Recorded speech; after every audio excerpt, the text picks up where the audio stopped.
Pascal Blanchard, le racisme, c'est une invention qui date de quand?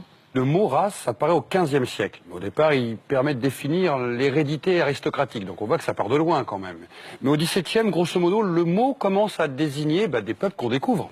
C'est le moment où on commence, en prenant des bateaux, à rencontrer des peuples qui ne nous ressemblent pas. Donc on commence à se dire, on va faire une cartographie, à la fois bien sûr des animaux qu'on découvre, des plantes, puis des peuples. C'était la grande mode en plus de tout acter Oui, au niveau des plantes et des animaux. La plupart des gens restent ici, ils ne vont pas là-bas. Donc tout le monde n'était pas dans le bateau avec Christophe Colomb. Donc il fallait bien ramener, on a trouvé 1000 plantes merveilleuses, des animaux incroyables, donc on les ramène, on les met sur les étagères, on en fait des cabinets de curiosité, et on fait aussi des cabinets de curiosité avec les hommes, et on leur donne des noms. Au XVIIIe, tout ça va commencer à se théoriser progressivement à travers les anthropologues, les savants, qui vont commencer à nous faire des théories. Il faut expliquer, par exemple, un sujet incroyable, les Indiens ont-ils une âme?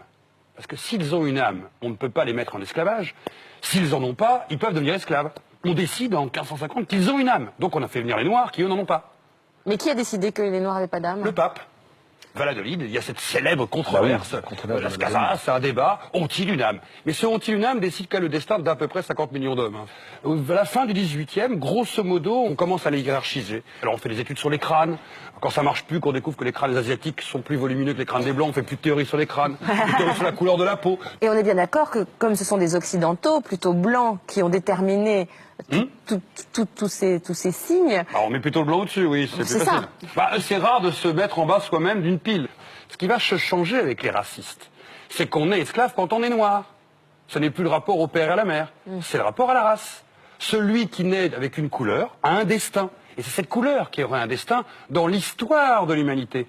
Et le code noir, par exemple, qui va vraiment promulguer ça quasi écrit noir sur blanc. Le noir est un bien meuble. Le noir est un bien meuble, il peut être commercé, échangé, vendu, et il doit servir le blanc. Alors, jusque-là, on est, on va dire, dans un racisme assez élitiste. Oui. Qu'est-ce qui a fait que le racisme est devenu populaire? On va dire qu'au 19e siècle, c'est la rencontre avec cet autre, justement. Mais comme par enchantement, cet autre, on ne le rencontre pas au coin de la rue. Oui, les gens ne voyageaient pas. Non, très peu de Français ont pris des bateaux allemands ou italiens à aller au bout du monde. Donc on va faire l'inverse. On va les faire venir en Occident. Et on va inventer des spectacles anthropologiques. C'est-à-dire que nos arrière-grands-parents ou arrière-arrière-grands-parents ont certainement rencontré leur premier Kabyle, leur premier Africain, leur premier Antillais, leur premier Indochinois dans un zoo. Dans une exposition coloniale. Dans un zoo. Mais bien sûr. C'est-à-dire qu'on a fait venir des indigènes, entre guillemets, qui appartenaient aux colonies. On les a fait venir dans un zoo derrière des grillages. Mais on s'y précipite. Et on s'y précipite parce que quand on vous annonce que le cannibale est au zoo et qu'on peut le visiter pour 3 sous, on va pique-niquer avec les enfants dans l'acclimatation. Donc, pendant environ 50 ans, en Europe, il y a eu 750 millions à peu près. Entre de l'Amérique, toute l'Europe, de Hambourg à Londres, de Berlin à Turin, de Milan à Saint-Pétersbourg, on a organisé des dizaines, voire des trentaines, des centaines de shows par an.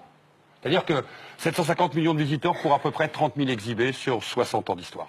Et donc, au départ, qui étaient ces gens-là? Qui étaient ces indigènes? Qu'est-ce qu'on leur disait pour les faire venir? Alors, au début, on en a capturé certains. Et puis, petit à petit, on se rend compte d'une chose. Comme le sauvage n'existe pas, pour qu'ils soient de bons sauvages, autant les payer. Comme ça, on est tranquille. Ils vont bien grogner.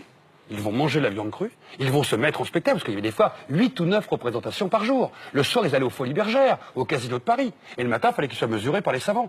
Donc autant qu'ils soient des professionnels. Bien entendu, on reconstituait leur univers. Point d'eau, autruche, girafe, hutte.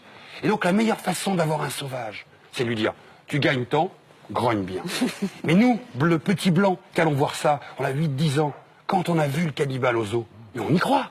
Et ça marche. Mais c'était pas que des comédiens, il y avait aussi des Français colonisés, je pense, des Kanaks. Et les Kanaks, les arrière-grands-parents de Carambeu, qui en 31 sont venus à Paris en pensant représenter leur peuple et la Nouvelle-Calédonie à Paris pour la grande exposition coloniale, et qui se sont retrouvés dans un spectacle au jardin d'acclimatation dont le titre était Cannibale. Vous connaissez l'histoire des os humains? Non. C'est fou, hein? C'est un peu normal, elle est tellement dérangeante. Parce que c'est pas vouloir expliquer qu'on a construit des ponts, des hôpitaux, des routes pour aller aux colonies, qu'on a sauvé des petits Africains de la famine certaine. Mais là, on est confronté à quelque chose de violent qui s'est passé ici, qui a fabriqué notre regard. Et quand on réfléchit, qu'on se dit, alors ça veut dire que nos arrière-arrière-grands-parents et arrière-parents ont certainement connu leur premier autre dans ces mondes-là, un monde fabriqué. Et là, en plus, on devenait raciste sans le savoir en pique-niquant. Oui, sans le savoir. Ce qui vaut bien que le raciste ne passe pas toujours, en termes d'idéologie, par des actes violents. Il peut rentrer d'une manière extrêmement naturelle, presque dans le ludique, dans le jeu, dans le divertissement.